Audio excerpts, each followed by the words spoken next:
Hello, all. Welcome back to India Calling. And today we have with us Pauli Kulikowska, and she's joining us today because she has traveled across India for a long period of time, almost a year, and she has traveled to Dharamshala, Kerala, Goa, Rishikesh, whatnot. She usually travels solo and also sometimes with a small group of women. Today, I'm really happy to have Pauli join us and talk about India Calling. Pauli, thank you so much. Hi, Sabin. Hi, all. Thank you for inviting me. I'm excited to share the journey, adventure in India. When we spoke earlier, you told me about how your India journey happened after Colombia. Do you want to talk about that first? Yes, so I already mentioned to you, so I can repeat to the listeners that I started pretty early on. I think I was around 19 at the time, and I went to Colombia, and I was studying with the shaman. I was staying in the jungle with him and his family. Doing a dieta, and then after some time I came back to Poland, to my home country, and then what happened is I got sick. I was sick. I got sick in Colombia, and I had this calling to India, to go to India in the background, but I already was dealing with some health issues and was trying to solve it. And at certain point, I got to a great doctor who recommended to me like more holistic overview of health, and I started to get very deeply into it.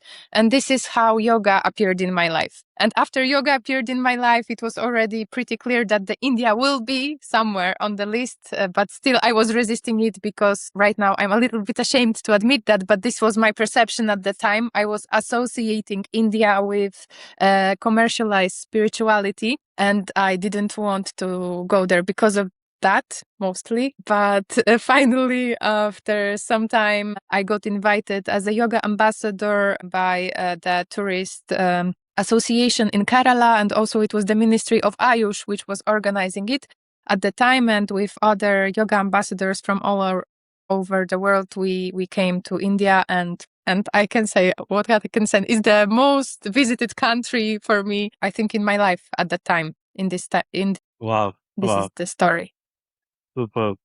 What was your feeling? I'm going to take you back to that moment when you first landed in India and the first day. How was it like? Did you feel like this is the place that you want to be, or you felt like no, I have to go back home? Actually, I felt like I came back home. It was Wow, I never had this experience before anywhere, really, not even in Poland, which was weird because I was born here. But when I came back to India, I felt like I'm back home. And this was the first feeling I had, really. And it was like very weird at the time because I also didn't understand, it was many years ago, fully what I was experiencing, but I felt very embraced.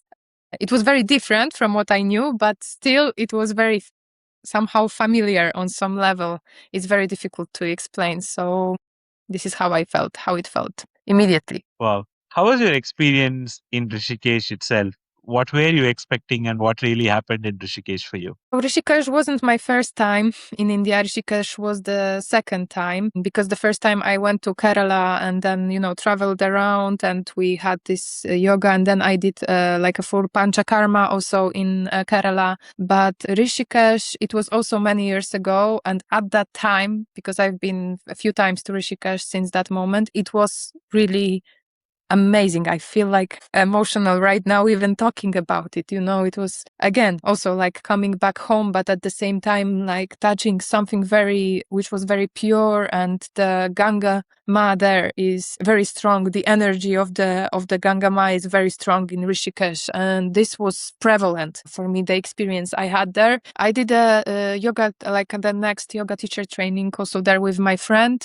We went. It was the second journey to India, so I went with a friend whom I met on the previous trip to India. She was also a yoga teacher. And after that, I decided I will stay. I liked it so much. I decided I will stay. And I rented out the apartment and I stayed in Rishikesh. I lived in Rishikesh for 3 months after this.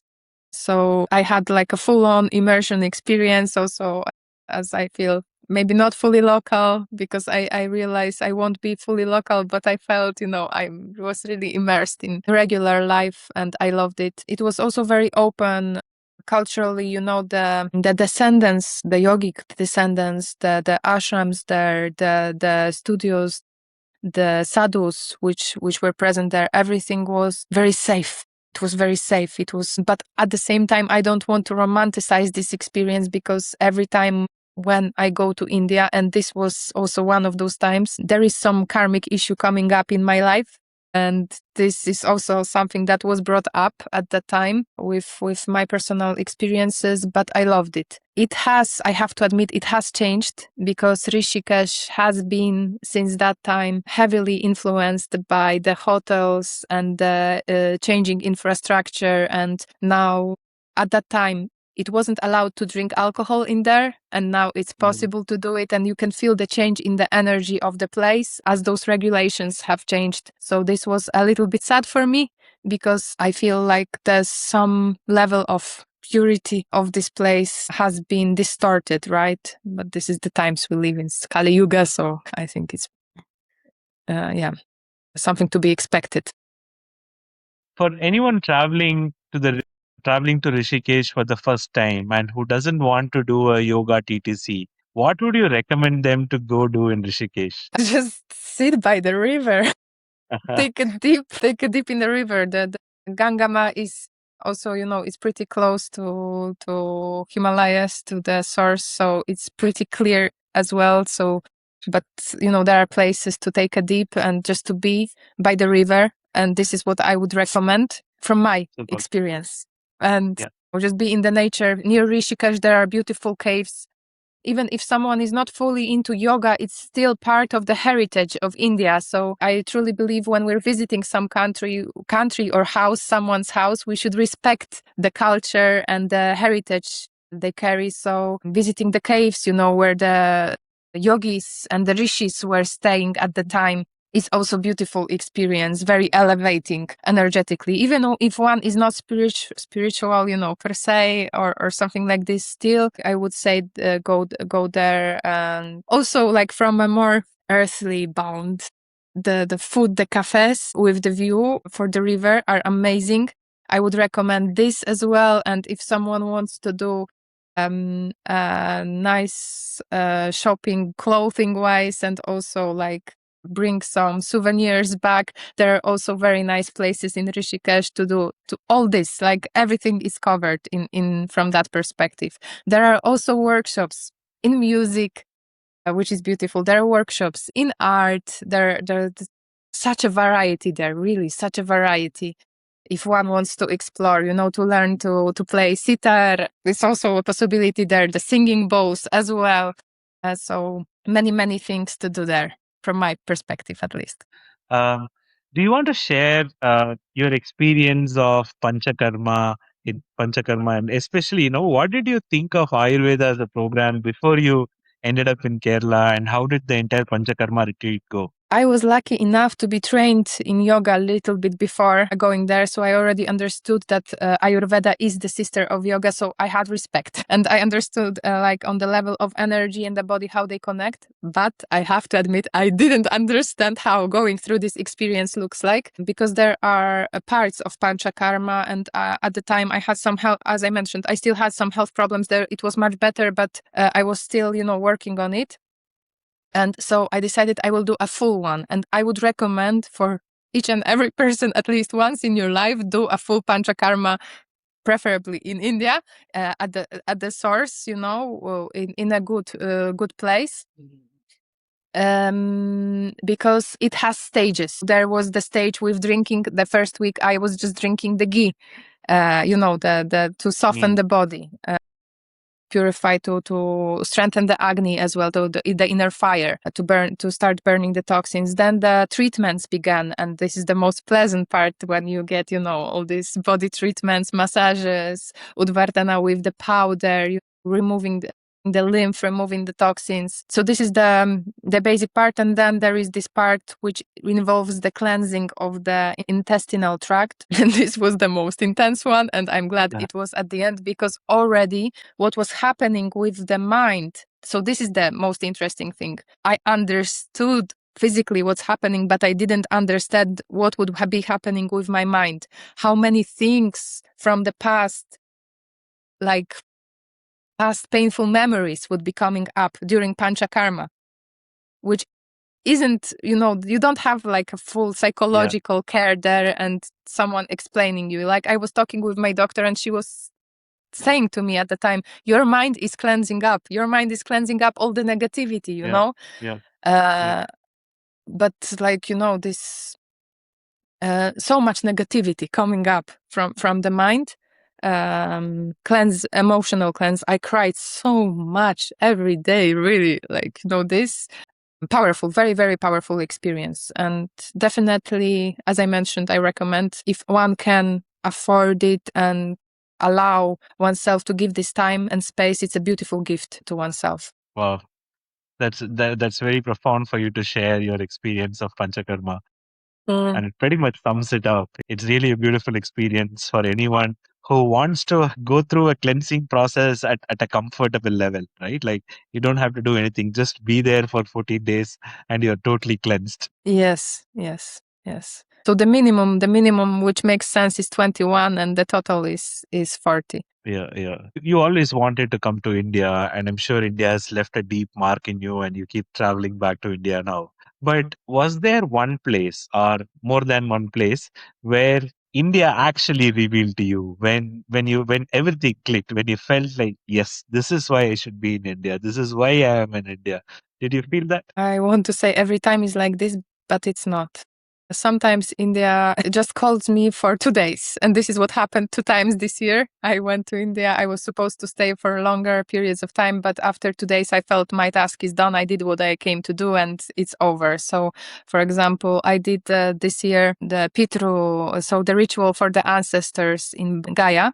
So this is a designated place if one wants to honor and help your ancestors to achieve liberation. You can do this ritual, and this is like the one place in India which is fully designated for this. And I thought I would stay longer, go to Kashi, to Varanasi, because Shivaratri was coming at the time, and Varanasi, Kashi is the place for Shiva. But it didn't invite me. Last year it invited me, but this year it said like, no, this is not the time.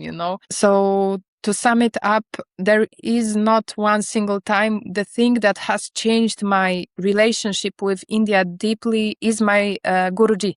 So this is like another my personal experience at that moment, because now I feel, thanks to Guruji's guidance and the practices and the grace, I feel very much more aligned to really traveling more safely in India. I never was as reckless as one could say, as a Westerner. I always fully cover myself. I also cover my hair, not to draw attention when I'm traveling alone, but this is like a different level of recognition of what is safe, where I'm supposed to be, do what. And so I would say this, definitely Varanasi, again, coming back to this, to Kashi, it's this is also another level, another level of experience, of experiencing India. The energy there is very powerful, and I feel and believe, even if one, again, is not spiritual, even wants to go there culturally, you will get your experience. You will get your experience. I have heard about so many people, totally flipping from not being spiritual at all to being ultra spiritual after just being in Kashi. I'm not saying it will happen to everyone, because everyone's path is different and we respect that. Not everyone has to go like this, but if you feel called to India, definitely energetically Varanasi is one of those places at that time still, I believe, which isn't really changed. One more experience, I was last year at the Maha Kumbh in Prayagraj. So this one was also, but it was connected with my Varanasi. So at first I went to Mahakumbh and then went to Varanasi, and it was connected, it was right before Shivaratri, very powerful time. And this place, so the Shakti Pitas in general, so those places of power where the body of goddess Sati to Puranas fell, are very powerful places. Really, really. So Prayagraj was also one of those, like taking a dip in Ganga, Yamuna, and Sarasvati on the crossroads, like where they meet. How is it called in English? In that place, yes. So this was also one of the times I felt like, wow, this is why I'm here. I should be here to go through this. So yeah. I don't know if I answered your question because there are so many experiences, so many things in India. I'm sure, but your excitement says it all. But now I'm a little more curious. I was also at the Kumbh, so I really want to hear what happened after Kumbh. What were the changes, or what did you notice or correlate to attending Mahakumbh itself? That's a very good question, actually. I mean, I don't see as much of as one dramatic experience, which is the change that happened in my life. It is more of like a matter of stabilization, I would say, becoming more stable. And this is how I would sum it up. At the same time, like stable, it's still a progress, um, but this is the gift I feel of No, this I experience. totally What resonate about with for that you? word. What about for you? I'm curious. What it changed Yeah, for you? no, to be honest, I resonate with what you're saying when you say stability, because what I felt after Kumbh was, you don't have to do anything. The flow was just so intense. It wouldn't stop. Everything is just happening, Until then, it was in patches, you have this ups and downs and things, but after Kumbh, it was just there. So yeah, the stable word makes a lot of sense to me. I resonate with it. Yes. People are so often we're looking for those peak experiences. We want to have Yes. intensity, go to India, but there is something happening inside with this, all this, going on around. And this is the most important thing. I feel from my perspective, this is my perspective. This is the most important thing. So I'm glad to hear you had similar Yeah. experience. Yeah. But I wouldn't have verbalized it unless you had told me that word. I think that word is the key. That's very true. And I completely resonate with my experience too. It's the same. You travel alone quite a bit. And as a Western woman, navigating India initially wouldn't have been easy. Have you noticed that shift happening in consciousness and safety in India itself? How has your experience of navigating India as a solo traveler changed over the years? In general, it's much safer than it was in general. But at the same time, I want to underline this, that there is no one India. So there are places and places. So there are places where it has grown, the safety has grown tremendously. People were always kind in general, very curious, My experience was like this, the general experience. But of course, there were also cases, of men approaching inappropriately. I had especially in the north, when I was traveling one night. So this is not a wise idea and advice for solo traveling women. Don't take a night buses. It's not like something terrible will happen to you, but a guy was just constantly touching me, and I was telling him to stop, and he wouldn't, budge No. or. And it was 5 years ago, before or after COVID. It was around that time. So this is what I wouldn't recommend. I wouldn't repeat it either by myself. Yeah. So lesson learned. Thank you. But in general, what's beautiful is that people and women also are reacting and are very helpful. Even when men were doing stuff like this or trying, like, I always found myself very, I don't know, taken care of at the same time. So I would say still North is not as safe as the South. Yeah. This is my experience, but it's in general, it is better, right? If you want to recommend to a fellow traveler from Europe wanting to visit, especially a solo traveler woman who's wanting to visit India, how would you recommend them to go about navigating India spiritually? Where should they start? And what all places that they can go to initially? I wouldn't dare to recommend anything spiritually. So this is not something I would recommend spiritually. Like this, when we're recommending things spiritually, like there is a level of responsibility which comes Yeah. with this. Yeah. So I'm not going to take this. I do this when I'm facilitating groups, and this is like hard task enough already with the people I'm taking to all those places and helping them to move through those experiences. But still, I would say if someone wants to experience India and is moving on their own. Definitely those places which are adapted to it, like Rishikesh is beautiful experience. Kerala, definitely safe to travel by yourself. Goa is pretty safe as well. This is my experience, right? Because there are many foreigners there and they are also very open to tourists. So this also changes the locals' approach also changes a lot how we are received. Sure. But my main concern would be, because this is something I've experienced and I want to repeat this, that remember that when you're traveling, you're not just representing yourself, you're representing your whole country. So behave yourself, respect local culture. If there is a case of, for example, not go into the temples when you're menstruating, don't go to the temples when you're menstruating.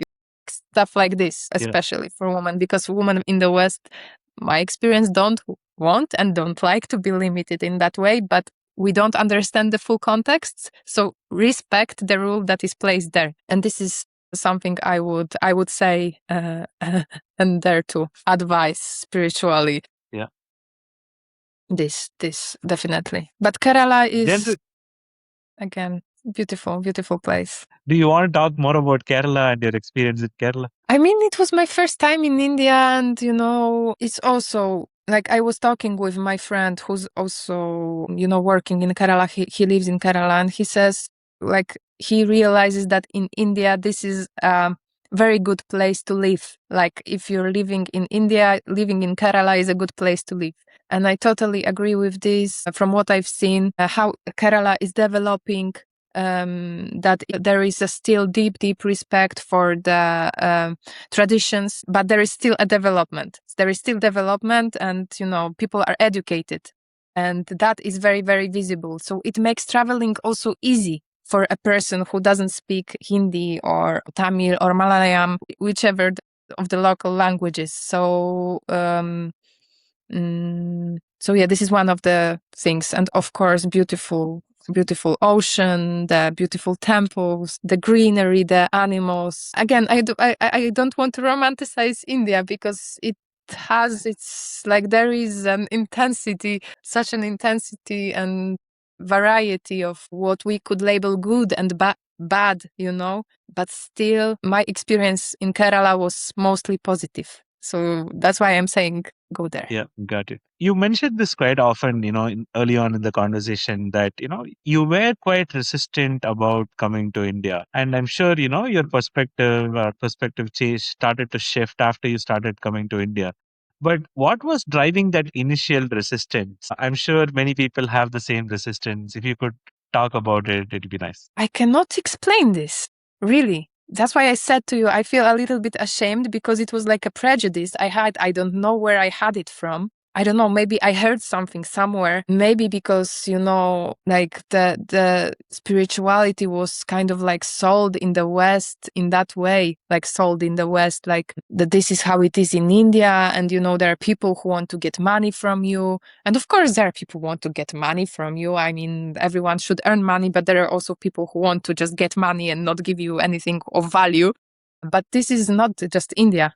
It is everywhere. It is everywhere. So it's not limited to India. So that's why I'm saying this is not something that I'm standing by. If you are experiencing, listener, if you're experiencing the resistance to go to India for that same reason, so commercialization of spirituality, please look at the core source, I would say, of this belief. If it's true, if it's factual, check it rationally, if it's real.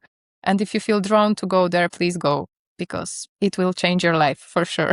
Goa has this very specific reputation in the West, often associated with holidays and parties. Goa. As someone Yeah. as someone who craves for spiritual experience and healing, and how did you navigate Goa? Did you find a layer that is most tourists miss? How was it in Goa? I feel I did. I mean, I feel like this layer is just following me wherever I go. No, I'm just kidding. No, but it's present there. I mean, it's still India. It's still India, but it is really party oriented. It was frustrating for me. For example, because I love to stay by the ocean. So I was choosing places or resorts or hotels, mostly with the view. I wanted to have a view, like when I went to Goa, this was my go-to to have a view. And unfortunately, or fortunately, depends what you're up to, it's like mostly party places. So, I'm waking up, I cannot sleep for a very long time because the music is very loud. There is a party going on, not even in the resort I was staying in, the resort next door. And then, I'm waking up pretty late because I couldn't sleep, right? I cannot do my practice. So this was challenging for me. But at the same time, there is so much beauty, even with how people party there. Because the layer of the spirituality and I would say Hindu and the Sanatana Dharma, because it is like they're present there. It's present everywhere, even in the resorts. When you enter, you can see the altars with Ganesha, with Lakshmi, and the incenses are there, and there are still daily prayers. So even with this, it's still present. It's not like you go to the club in Europe or somewhere. I never had this like heavy party experience in my life period. I know most people did, but I never did. But I still know how a club looks like, and it's like like mostly very heavy tamasic energy and nothing of depth in there. It's like the words. This is the beauty for me of India. Like those words are both like very deeply immersed, connected together. There is no separation between spirituality and regular life, even if it's a party life. You know what I mean? Yeah. Is still present. So it makes it very authentic. This is what makes it authentic from my perspective. Yeah. Yeah. I don't know if I answered your question again. You did. Thank you Have so you much. been in Goa? Yeah, rabbit hole. I was in Arambol Oh, and I got stuck there for a month and a half, like 2 months actually. Yeah, you fell into. yeah, Okay. right into it. It can Which part suck of one Goa up. did you stay in? I mean, mostly in Palolem, but not only. But the Palolem is the place I love the most, I think, in there. Okay. Because there are some very like private places or more secluded beaches, which are covered, and True. I didn't feel so exposed there. Yeah. I was So in yeah. Agonda for about 3-4 weeks actually. What were you doing there? I was at Kamaketna. What? Kamaketna is a forest, a small setup within the forest, inside the forest between I Agonda and Palala. see. Yeah. Okay. So I wasn't doing anything, to be honest. Just staying there. Yeah, just staying, just experiencing Agonda, and I had some friends in Agonda, so I was just every day I used to go to the beach, sunset.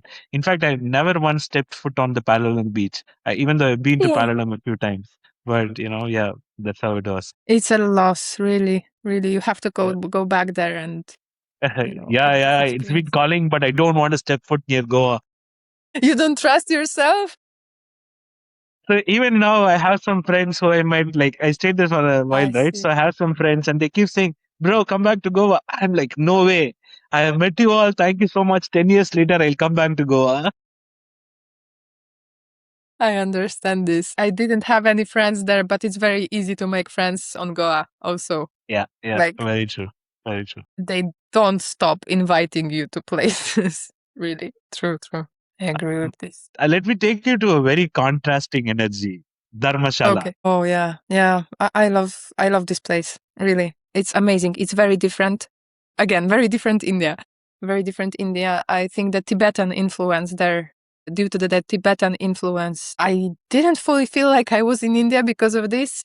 To be honest, it was very relaxing time. Relaxing, like I could feel my nervous system was relaxing because it wasn't as loud and as intense, and people on the streets were going with malas, doing their japas, the mantra, repeating their mantras and meditating in the, Buddhist, the Buddhist. And I had a chance to go.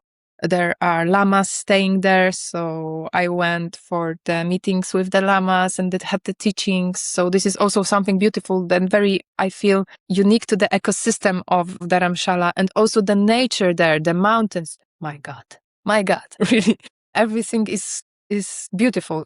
Like the energy of Himalayas is already, I feel, in that place is very feelable. I could feel it. I could feel it really. Very, very transforming time. Also, I feel like, especially because the Dharamshala is like the bigger city and everything is concentrated around Makleon Ganji. This is how it's spelled, I think. And this place, yes, and I was going for daily hikes in the trails, in the mountains and in the forest. And, I had these pinpoints because I wanted to visit not only the ashrams, but the temples, which were located in secluded places so many times, which is so interesting. I had this experience. I lost my way, which is funny because I was following the GPS on my phone and I didn't get into the temple I wanted to go to, but I went to somewhere like completely different, also temple, completely different, out of, appearing out of nowhere.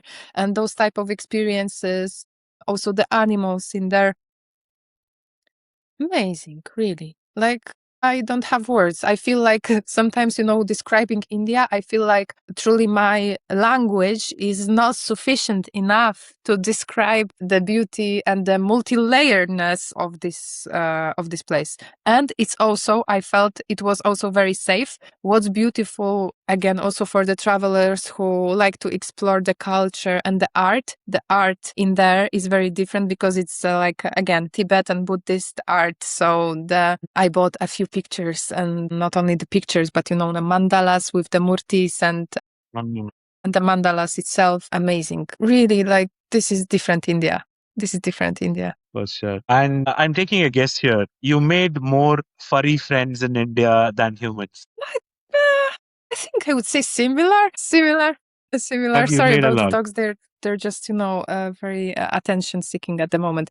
So I think it's similar. I mean, in general I go to India when I'm traveling alone. I go to be with myself. So I'm not looking out for friends, but still friends appear, and you don't say no to a friend.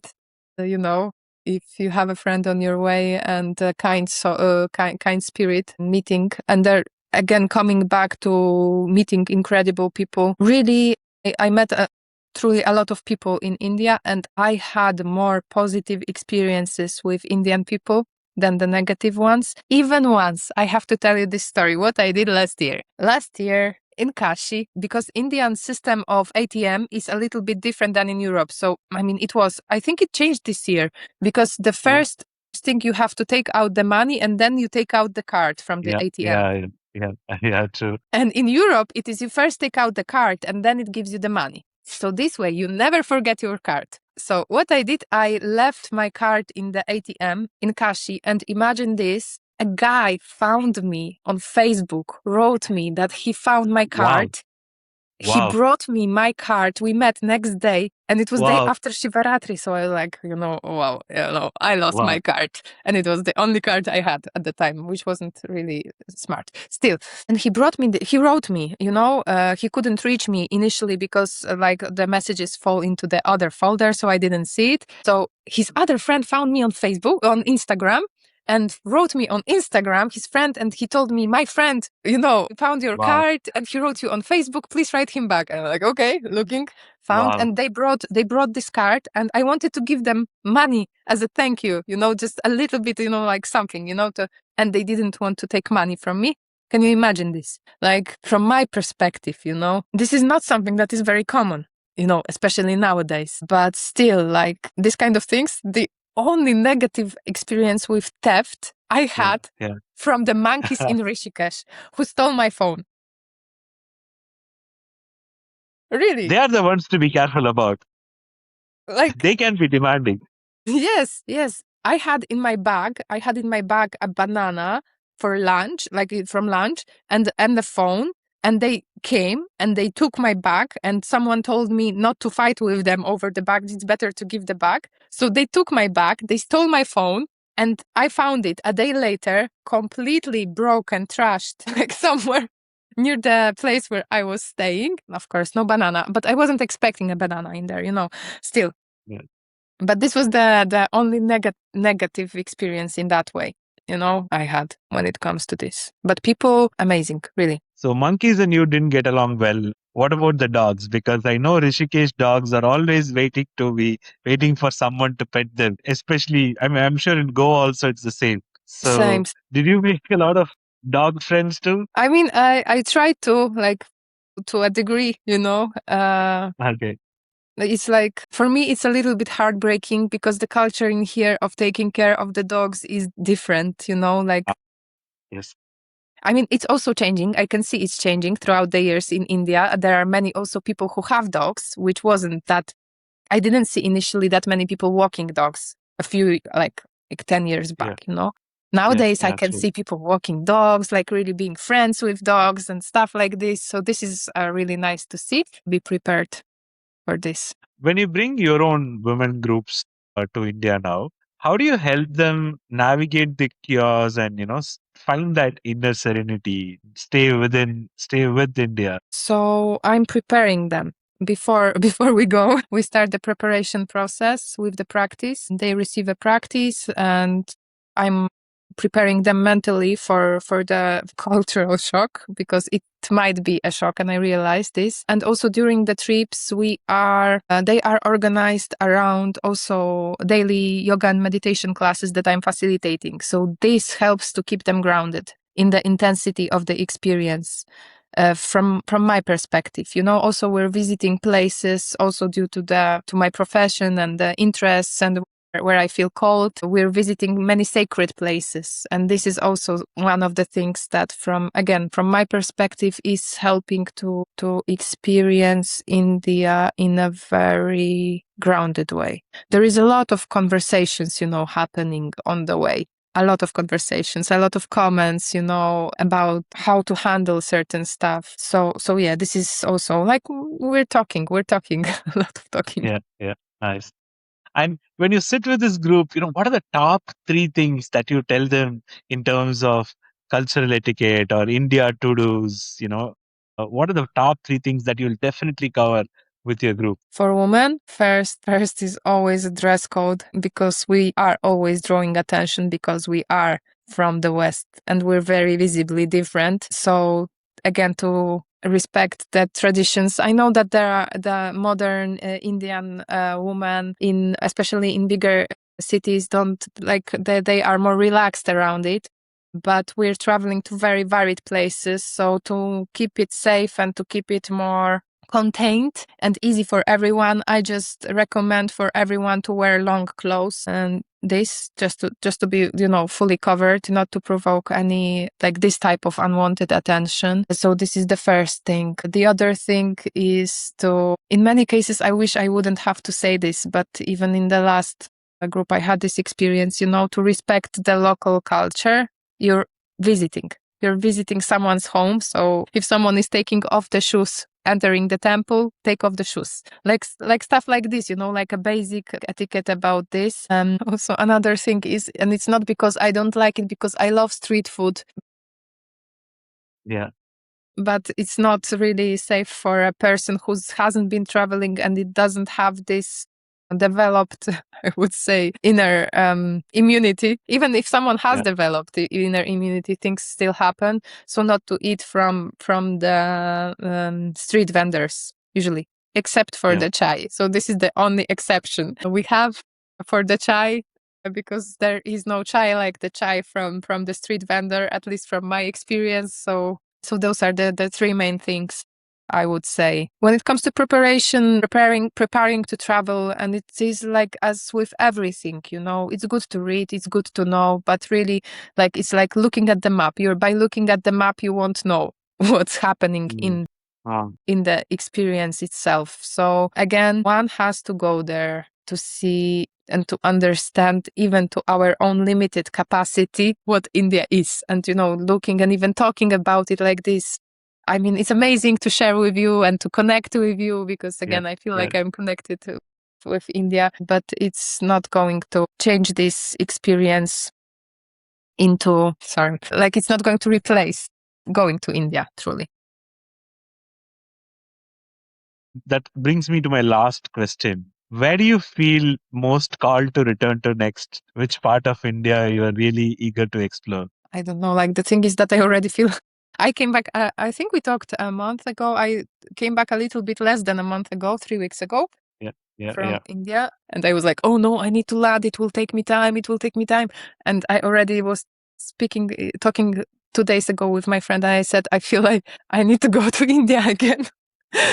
And she said, she's not surprised. And I think, I don't know, Varanasi is coming back. It's just coming back. Nice. So maybe there is something to be done there. Also, I really, obviously I'm not going to invite myself, but I really wish to visit the ashram of my Guruji. So also again, coming back to Kerala. Wonderful. There are a few places also I want to visit in Tamil Nadu. A few temples are still Nice. on my list. But in order to do that, I need to register as a Hindu. Yeah, the larger temples, yes, but the smaller temples you will still be able to. And especially, I would say, if you are not traveling with a group and if you are devoted enough, Yeah. and in case if I'm also in Tamil Nadu, I would love to accompany you to few of the temples. Only when we are in a group it's a problem. When we are small groups, when you respect the culture, then they are all fine with it. The largest of the largest temples are a problem, but other places you will just be able to experience it fine. This was my experience so far, really, when I was traveling. Like, there was not even one time, even in the temples that were marked that foreigners are not, or Westerners are not allowed, I was always let in. Like, felt like I was invited in. But this was the first time when we were traveling with the group, and we didn't manage to enter one temple because it was a new thing for me, and maybe interesting for some, again, of the listeners, that there are some temples in India that are managed by private, I don't want to say like it's like a private equity. They're not governmentally managed, right? So they can create rules like which are very strictly followed. And in that one case, we didn't enter the sanctum. I mean, the main temple we still managed to see, but the sanctum was not possible to visit. Is it Madurai Meenakshi? Yeah. Yeah, that's because Madurai Meenakshi traditionally has attracted a lot of tourists. And, at some point, the management had taken a call. When I say management, it's the village management, the people of the town manage the temple because it's their temple, right? So they took a call saying, let us not allow international travelers and into the sanctum at least. Yeah, like that, there are few temples where they have made it a stricter rule. And even though in other temples they still have the rule, they allow people who are respecting the culture and who are willing to navigate. So I would say when we are planning the trip itself, we need to, like, especially when with a group, we need to be aware of such things. And certain temples we can get away with just getting permissions.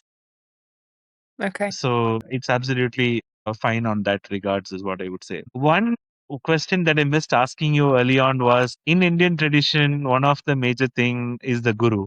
And you already mentioned a few times about your guru. Would you like to talk about your guru and your experience with him and how he has helped you in your being? It's very difficult to truly explain it, also for the Western mind to understand it. I feel the connection between the guru and the shishya, but the thing is that we need to. I was resistant for quite some time to the concept of guru as well.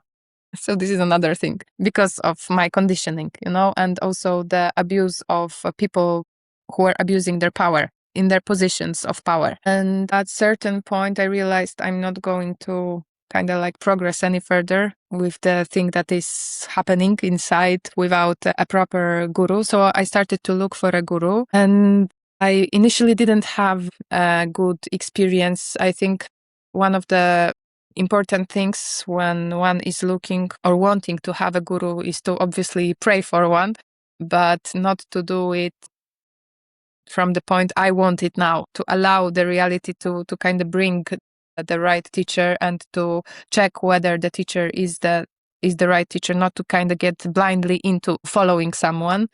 So my first experience with the teacher from Rishikesh, because I cannot call him a guru, was very, very bad. And this is something to be mindful of, to be mindful of people who are posing as gurus, even in ashrams, because they're not necessarily ones. And after this experience, I was very determined still to find a person, and I was praying to teach me Vidya because I felt drawn to this path. And my Guruji just kind of like, I don't want to say pop out of nowhere, but he kind of did. And I was very reserved at the beginning because of the previous experience I had. So it took me a year to relax into the fact that this is still quite short, because traditionally it took even 12 years before accepting, or 2 to 12 years before Guru accepted Shishya and Shishya accepted Guru, because it was like two-way street of testing each other, right?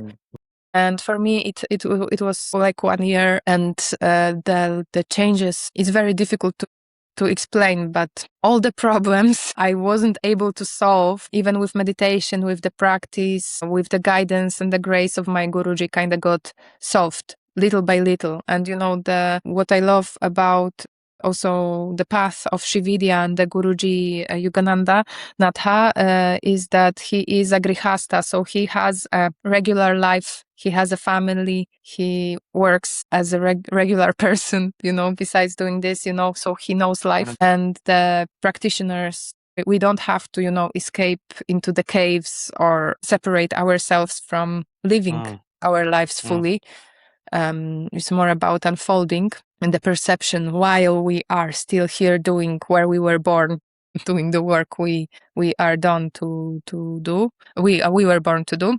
So I feel also with the Guruji's guidance, why I'm saying about this, with the Guruji's guidance, my path on not only spiritually, but I feel also materially kind of took a very, it was intense, but it was I can see the gentleness and the grace in it, so much grace, how it has transformed into where I can see very clearly also and have the energy, because before I could see some stuff, had like glimpses of clarity, but didn't have the energy to do it because of the type of work I'm doing. And the protection to carry on with the work, to share the dharma, with other people. So the transformation, the inner transformation, the external transformation, material transformation, like the financial situation is also better, the work situation is getting better spiritually, mental clarity, so many things. I cannot really express how grateful I am for this, and what a grace it is really to have a real guru, a genuine guru in life. Um, like a Banda Guru Paramparam, I have to say this, really, because it is a big grace. Yeah, no, for sure. In Tamil, we have this famous movie, and it has this scene where the guy is trying to start the auto, and the auto doesn't start, and the hero comes and he just adjusts the side mirror of the auto, and the auto starts running. So Guru is just like that. We don't know where he's touching, but when he's just grace, just fixes everything, and you have experienced it, in and out now. So I can feel that in your voice and in the experience that you've shared with us right now. Yes. I'm very, very, very grateful, really. It's very difficult to put, again, another thing that is very difficult and impossible, I feel, to put into the words, because I feel like if we found even the right words, it would flatten the experience still. Yeah. This is beautiful, Thank you so much. And I'm Thank really you. glad that we are able to end this conversation with the Guru's grace. Thank you. I'm extremely delighted and happy that, we took up this conversation today. And I loved each and every bit of it. And I'm really looking forward to us doing more things, in the future. Thank you, Sabin. Thank you so much. It was a pleasure. And thank you, everyone who listened, also who took the time to listen to all this excitement. But I hope you Superb. found something, useful for you. Thank you again.